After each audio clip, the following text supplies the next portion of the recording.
Excellency, ladies and gentlemen, dear colleagues and friends, welcome to More Europe, Amsterdam. This More Europe event is about engaging cultural entrepreneurs and managers, creative minds, economists, politicians, and journalists in a conversation about current practices and models that foster international cultural relations and envision future pathways for the EU's external relations. We're talking about balancing cultural values and economic interests, and it's not for nothing that the title of this series is Beyond Markets. So there is no debate actually between, do you need a cultural policy, do you need cultural diplomacy or not? We do need it, but there is different ways of doing it. I don't think it's terribly necessary that we agree on exactly what is included in European culture and what isn't. It's a pretty hopeless task anyhow. What would happen if we would have a budget of, say, €1 billion, which is not a lot on a European budget, that could be dedicated to sending European exhibitions worldwide, that would be explicitly advocated as such, and that would try, however imperfectly, to send at least part of that common cultural legacy and let it be shared by the non-Europeans who I think are interested, intrigued, fascinated, and would like to know more. What we're trying to do is, what we should be trying to do, is talk more about contemporary Europe, actually what's happening in Europe, how Europe operates today, because it's that Europe that people are having to engage with in Saudi Arabia or in Indonesia or in China or wherever it may be in the world. It's that Europe that they need to understand better. So are you saying, Andrew, rather hip-hop than Van Gogh? I am, to be honest with you, and I think actually, that would be the approach the British Council would take. Because I would argue that much of this is actually about winning hearts and minds. It's getting people to actually understand what matters to Europe today is not what mattered in many ways. It's not we throw the baby out with the bathwater, but actually it's about the future. Why the hell are we so concerned about having to establish all that? We actually are doing quite well in that context. So to me it's a question, do we actually need all that kind of policy thing? Or is it not just actually suicidal to establish a policy which by definition has to set standards and benchmarks which in a way counter this enormously colorful and diverse cultural landscape we have in Europe? Yes, but to suicide, you have to be alive. I think we are dead. I think we are dead. I mean, currently, today, in the world, nobody cares about European culture. We have a tradition, we have a vision, we have a culture of the past, we have legacy, as you said. But we don't have a present culture, and we don't have a future. Tweet! Tweet! Are artists missionaries of EU values? And another one is cultural diplomats should be independent and not depend from the Ministry of Foreign Affairs. If I look at cultural diplomacy, I think I would see 3 different levels. First of all, diplomats, I think, have to work on the framework to make sure, I mentioned this cultural exception, you have to make sure that you can travel as an artist, that they get a visa, that you can, that there's a distribution of movies, that there is no censorship, that the internet can be used. That's what we're discussing with the Chinese. Secondly, culture is a tool to work in diplomacy. And there I think we made a lot of mistakes in the past. After 1989, we collectively did not pay enough attention to promote Western values, if you want. The third level is what is a little bit called doing a party, having a nice concert or things like that. Well, I think in some instances it helps. When I do 9th of May Schumann Day reception, the biggest success is always if we serve food from ideally all member states. That's extremely popular. Culture also gives us, and this is very important also in diplomacy, especially when you're working in an environment where you don't speak the language or not very well, you can communicate, you have non-verbal communication through the arts.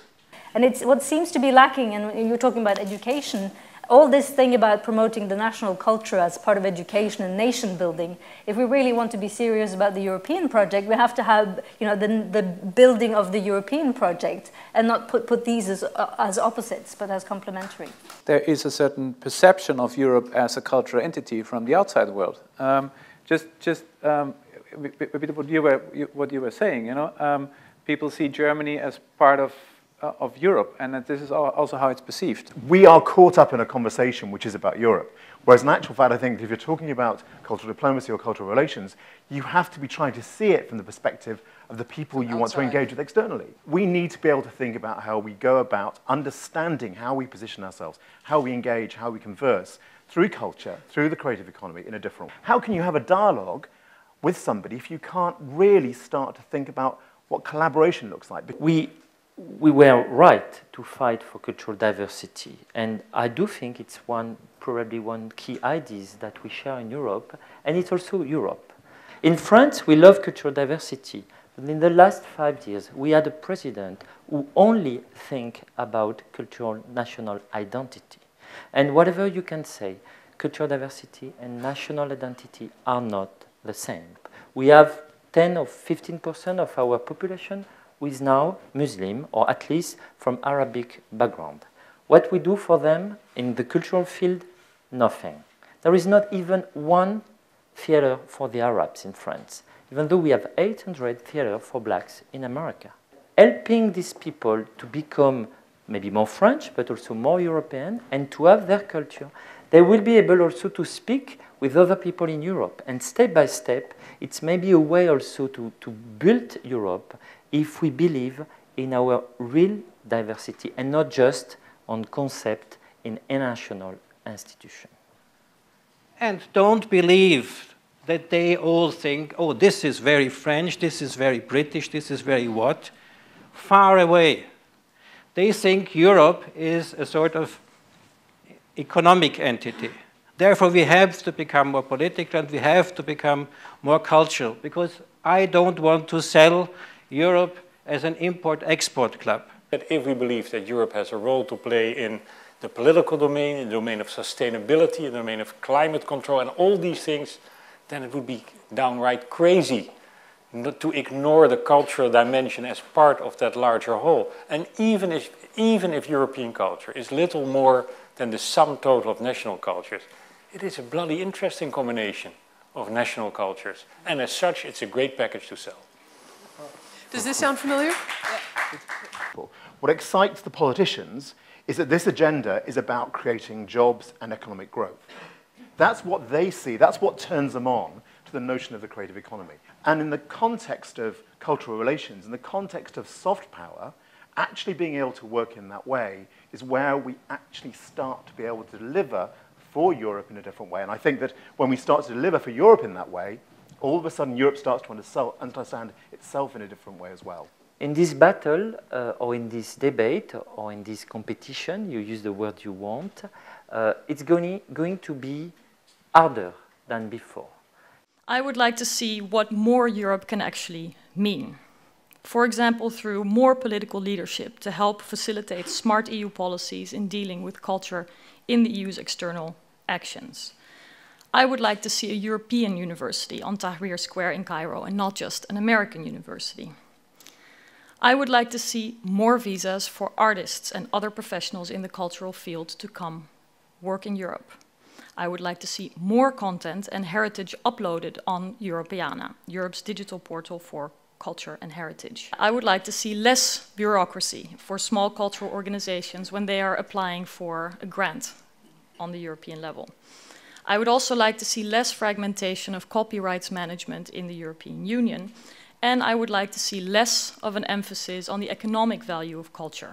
This debate about Europe is probably only taking place in certain circles, but is it actually taking place with young people very much?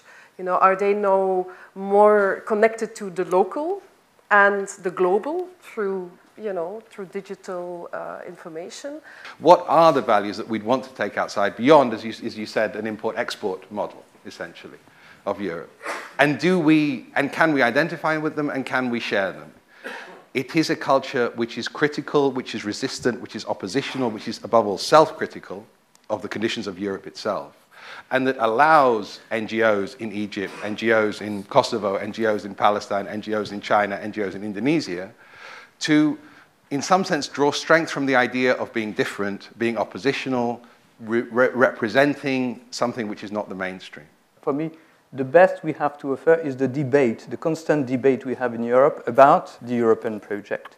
Because the uniqueness of this project is that we try, in full respect of diversity, in implementing solidarity, to cooperate and to create a political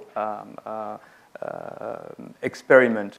And I see the major role of the EU as an enabler in this process on top of what the member states may do, not as an entity which should capture one image, frame it and say, this is European culture. If you have an economic, you have a political, and you have a cultural pillar. Yeah? And societies, it seems to me, are healthy if those three are to some degree in balance. We are way out of balance now. The economic pillar is far too strong for the political pillar and for ideological argument, but also for the cultural pillar. We need to, and the crisis is part of that process, to bring these things back into some kind of balance. I think we're in trouble. I think we're going to end up tiptoeing around the core by discussing the superstructures and the frameworks. And that's what I hear a little bit as the sort of crisis of this discussion, in a way. What is it that these so-called European cultural ambassadors actually represent? What is it that they stand for? The fact that we stay away from the content. And exactly that is the value. The fact that we don't really that we don't want to determine what the content is in itself, for me, is in itself a value that we are exporting. The most fundamental ones for which there's an urgent need, I think, to mobilize resources at EU level and to have more cooperation between member states is in the enabling framework. And I think in this, I'm sorry, I consider we should not enter into the content, but offer tools that allow small grassroots organizations to cooperate, and that should be our major role. Maybe we should concentrate first on having the basics right of where the European Union can do things that the member states are absolutely unable to do on their own, and that there you should prove first your value and then build from that. The culture of shaping Europe is very young, so it does take time. My question is more that the question comes from outside, and that might give a new dynamic in our thinking. And I think that's what we need to invite, people to, outsiders to actually talk about it, and not Europeans.